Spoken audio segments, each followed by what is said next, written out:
Thanks for joining me, guys. Today I'm going to tie the glass minnow. I'm going to start by wrapping your thread all the way back to the bend of the hook here. This is a very simple fly to tie. Doesn't use a lot of material.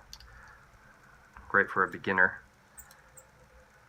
So once you got that, you want to take some chenille. I'm using cactus chenille here, and you want to just capture that in there, wrap all the way to the eye of the hook.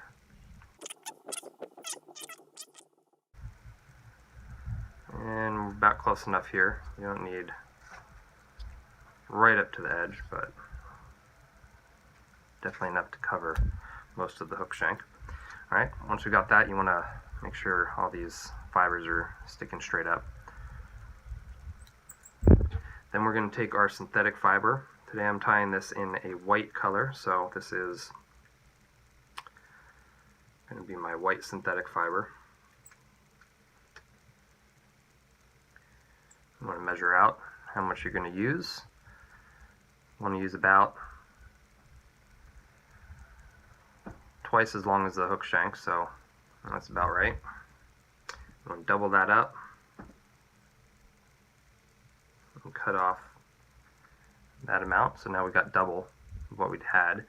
And you want to make sure and separate the end here, kind of break this up a bit so it's not squared off, taper it. Alright, then we want to tie in our fiber, and you want to use very little amount of this. As you can see, it's very wispy. You don't want a lot.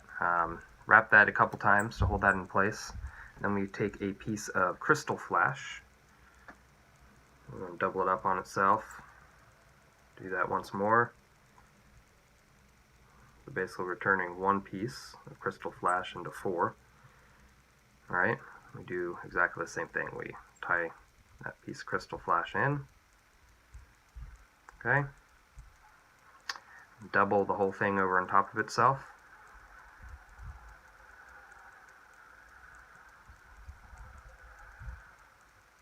Alright.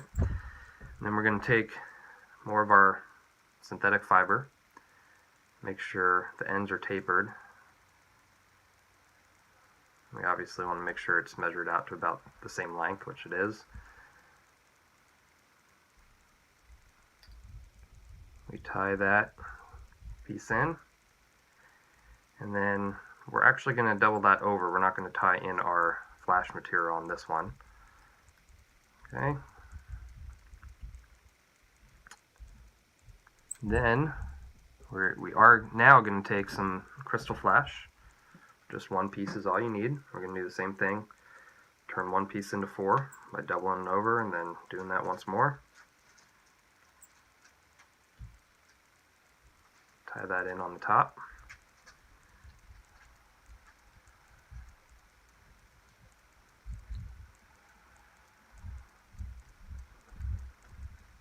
Okay, cover everything up. Form a small head on this.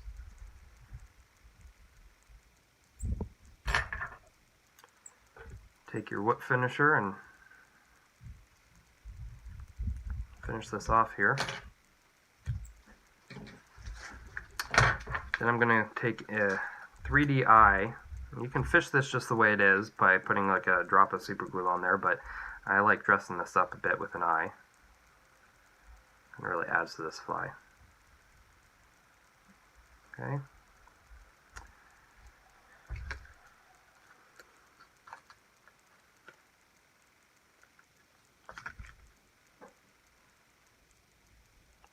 I want to make sure both are aligned the same. You can do that by looking at it from the front, looking at it from the top. Once they are, you can press them together real tight.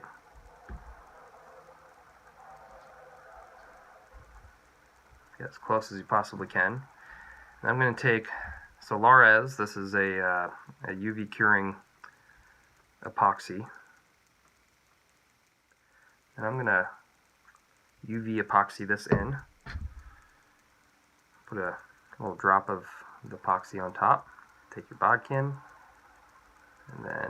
Make sure it's evenly distributed. Cover over a little bit onto the 3D eye and make sure some of it is going back to where the materials are that you tied in. Okay? And then you want to pull the material to angle it upward. Don't need all of it, just the top part of it, and then epoxy that on. And then we're going to do the same to the bottom part of the fly.